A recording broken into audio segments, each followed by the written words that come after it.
धर्म से राजनीति चलना चाहिए, राजनीति से धर्म नहीं चलना चाहिए। नमस्कार, आप देख रहे हैं विंध्य क्रांति टाइम्स में। हाजिर रहे हम एक बड़ी खबर के साथ। मध्य प्रदेश के पूर्व मुख्यमंत्री और कांग्रेस के वरिष्ठ नेता दिग्विजय सिंह 17 जनवरी एक दिवसीय प्रवास कार्यक्रम के लिए आज रीवा विंध्य क्षेत्र में उपस्थित हुए। दिग्विजय सिंह ने 22 जनवरी को अयोध्या राम मंदिर में प्राण प्रतिष्ठा का भव्य कार्यक्रम आयोजित होने वाला है, उसको लेकर के भी एक बड़ी बात कही। उन्होंने कहा कि भाजपा हमेशा से जाति और धर्म के नाम पर खेल रही है, लोगों को धर्म के नाम पर बांटने का काम करती आ रही है। बीजेपी पार्टी हमेशा से ही भारतवर्ष में रहने वाले लोगों के बीच में आपस में नफरत फैलाने का काम करती है। उन्होंने कहा, धर्म से राजनीति होनी चाहिए और राजनीति से धर्म नहीं चलना चाहिए। बीजेपी पार्टी यही कर रही है। हो ही नहीं सकता।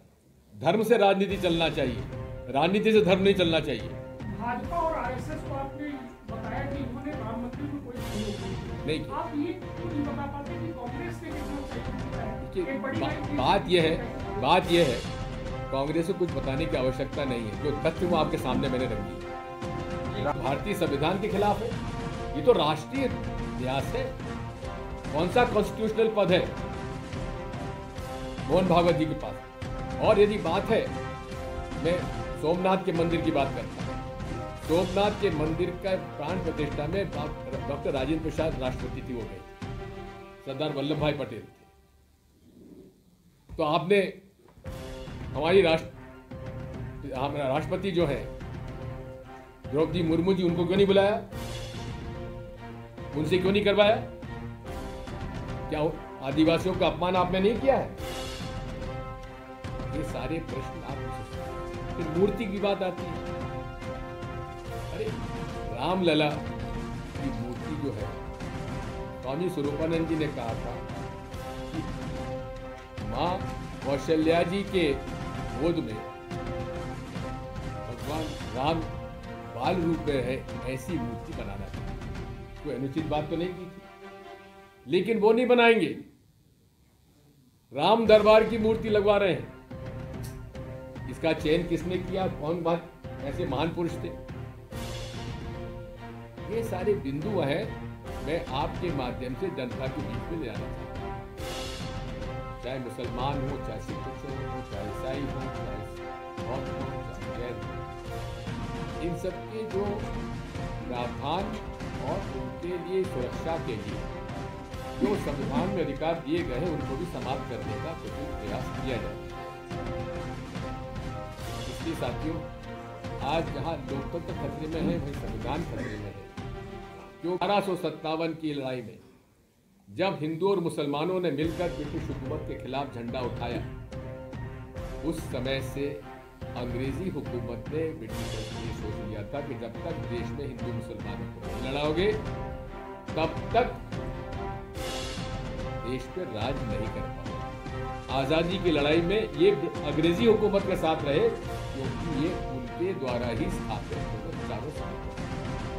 आज भी वही हो रहा है। राजनीति पर चर्चा और मीडिया के अंदर चर्चा न तो बेरोजगारी, न महंगाई,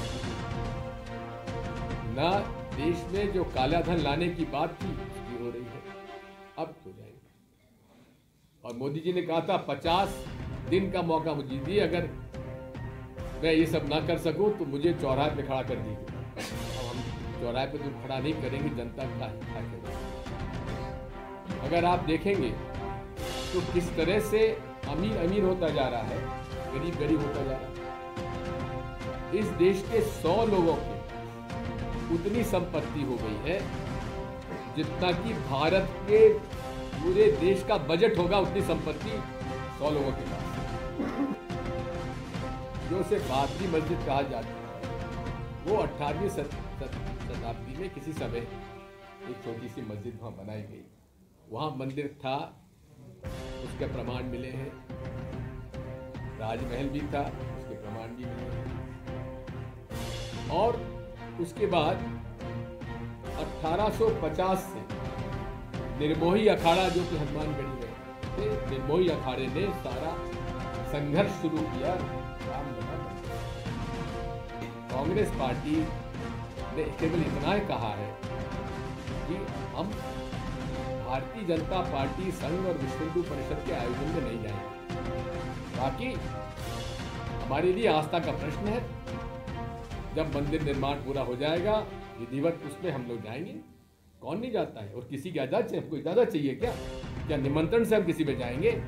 भगवान हमको वैसे ही बुला लेता है, जाते हैं दर्शन करने जाते हैं, किसने मना किया? खुद अपने के दर्शन। रामलला हम आएंगे, मंदिर वहीं बनाएंगे, वहीं मतलब बाबरी मस्जिद जहाँ खड़ी हुई है वहीं मंदिर बनाएंगे। ये नारा था कि नहीं था? इसका मतलब था पहले मस्जिद तोड़ो उसके बाद मंदिर बनाओ, क्योंकि जब तक मस्जिद नहीं टूटती थी इनका उद्देश्य पूरा नहीं होता, क्योंकि मस्जिद तोड़ना उद्देश्य था, फिर बनाना इनका उद्देश्य नहीं। खैर, तत्कालीन भाजपा सरकार उत्तर प्रदेश की सुरक्षा नहीं रख पाई, मस्जिद टूटी। नरसिम्हा राव जी प्रधानमंत्री थे, रामलला की मूर्ति की सुरक्षा के लिए उन्होंने वहां पे टेंट लगवा दिया, गार्ड बैठा दिया और कानून बनाया देश में कि भाई इस तरह का विवाद अब आगे ना हो। तो कानून बना के साथ 1947 जब आजाद हुआ था, तो जो जिसका पूजा स्थल है उसमें कोई भेदभाव नहीं होगा, ये गैर कानूनी होगा। और साथ में उन्होंने ये तय किया कि हम लोग जो ढांचा, विवादित ढांचा, उसको रहने दीजिए, वो अदालत में अटका हुआ है। उन्होंने कहा कि हम इसको राजनीति से अलग करना चाहते हैं, और राजनीति से अलग करने के लिए उन्होंने चारों पीठों के शंकराचार्य जी और रामानंद संप्रदाय के स्वामी रामनरेशाचार्य जी, 5 लोगों का सदस्यीय रामालय न्यास का गठन किया। और केंद्र सरकार ने जो अविवादग्रस्त भूमि थी उसका अधिग्रहण करके करीब 60 एकड़ भूमि उन्होंने उसके लिए सुरक्षित कर, और सब पार्टियों ने उसके बाद ताला खोला। इसकी पहले मैं भूल गया, ताला खुला, अदालत डीजे साहब ने, फैजाबाद डीजे साहब ने ताला खोलने के आदेश दे दिए, ताला खोल दिया। लोगों में दबाव था, राजीव गांधी जी ने तत्कालीन वहाँ पे नारायण तिवारी मुख्यमंत्री थे उत्तर प्रदेश, उन्होंने उसका शिलान्यास करवा दिया। अविवादग्रस्त भूमि में शिलान्यास किया, अविवादग्रस्त, क्योंकि विवादग्रस्त भूमि अदालत में अटकी। सभी पार्टियों ने फिर कहा कि ठीक है, अदालत का हम फैसला मानेंगे, अगर वहीं बनाना है तो हम अदालत का फैसला मानेंगे, नहीं तो अविवादग्रस्त भूमि में मंदिर बनाने के लिए तो कोई दिक्कत नहीं थी, बनाओ, लेकिन वहां नहीं बनाना था, हमको तो वहीं बनाना था। विश्व हिंदू परिषद इस पर अड़ी हुई थी, भाजपा अड़ी हुई थी, आरएसएस अड़ी हुई थी।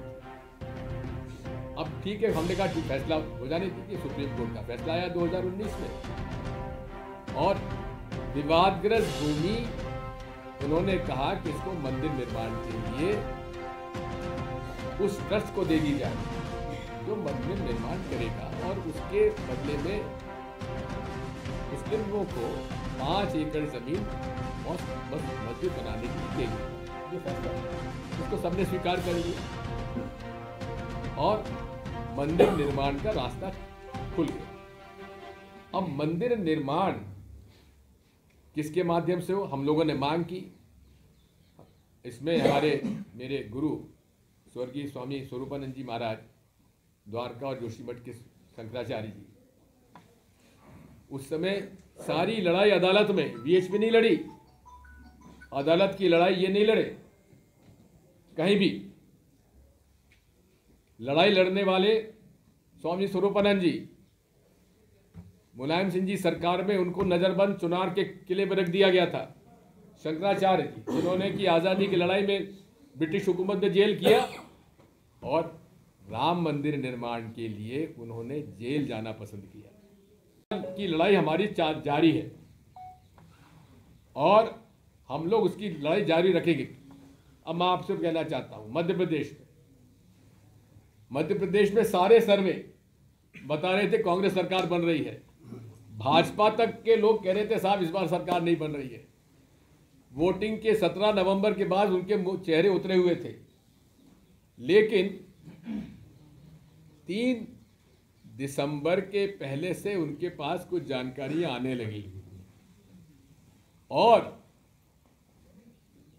100 उनको 64 सीट में 163 सीटें 163 सीटें तो उनको कभी मिली ही नहीं है मध्य प्रदेश में। ये कैसे हो गया? मैं समझता हूं कि इसका तो आप लोग पत्रकार लोग आपने भी यहां पर अपना महसूस किया होगा। ये पूरा मशीन का खेल है मेरे भाई। और कैसे होता बता देता हूं कि सदस्यों ने जब मांग की तो उनको उठा के बाहर फेंक दिया गया और उस समय 3 महत्वपूर्ण बिल और एक टेलीग्राफ बिल, जो कि पुलिस बिल जिसे कहा जाता है, जिसकी वजह से ड्राइवरों ने हड़ताल की थी। हिट एंड रन अगर होगा तो ड्राइवर को 10 साल की सजा। क्या ये न्याय है? बिना चर्चा के उसको पास कर दिया गया। इसलिए आज इस पूरे देश में जो बेरोजगारी बढ़ती जा रही है, महंगाई बढ़ती जा रही है और जो प्रजा लोकतंत्री व्यवस्था में आज उत्पीड़न किया जा रहा है, इन सब बातों को देखकर हम लोग ने चुनाव लड़ा था। अब भाजपा विकसित भारत यात्रा चला रही है। वो तो ऐसा बात कर रहे हैं जैसे कि देश आज़ाद 2014 के बाद ही हुआ हो। ऐसी योजना बता रहे हैं जो कि पहले कभी चली ना हो। अरे जितनी भी योजनाओं को वो आज प्रदर्शित कर रहे हैं, उनकी योजना सब कांग्रेस के समय चली हुई। फ्री राशन देने का और सस्ता राशन देने का, कि किसकी योजना थी? फूड सिक्योरिटी, खाद्य सुरक्षा अधिनियम कांग्रेस पार्टी लाई। इंदिरा जी के समय से लोगों को आवासीय पट्टे और प्रधानमंत्री आवास योजना चल रही है। उसका ये लोग कहते हैं कि हम लाए। इसके बाद जितने भी बांध, पावर स्टेशन, शिक्षण संस्थाएं जो बनी, सब कांग्रेस ने बनाई। कौन सा एक ऐसी संस्थान उन्होंने खड़ी की हो जिसके बारे में हम मोदी जी की तारीफ करें? केवल भाषण, जुमला और कहते हैं मोदी गारंटी। मोदी गारंटी वो है, कौन सी गारंटी उन्होंने आज तक पूरी की? क्या काला धन वापस आ गया? क्या विदेशों से काला धन वापस ले आए? उल्टा काला धन विदेशों में चला गया और बड़े बड़े उद्योगपति बैंकों से कर्जा लेकर बाहर चले गए। 12 लाख करोड़ बड़े बड़े उद्योगपतियों ने बैंक से कर्जा लिया, वो माफ कर दिया गया। आज तक जो विदेश में भागे हुए, जिनके ऊपर मुकदमा कायम है, उनको लाने का कोई प्रयास नहीं किया गया।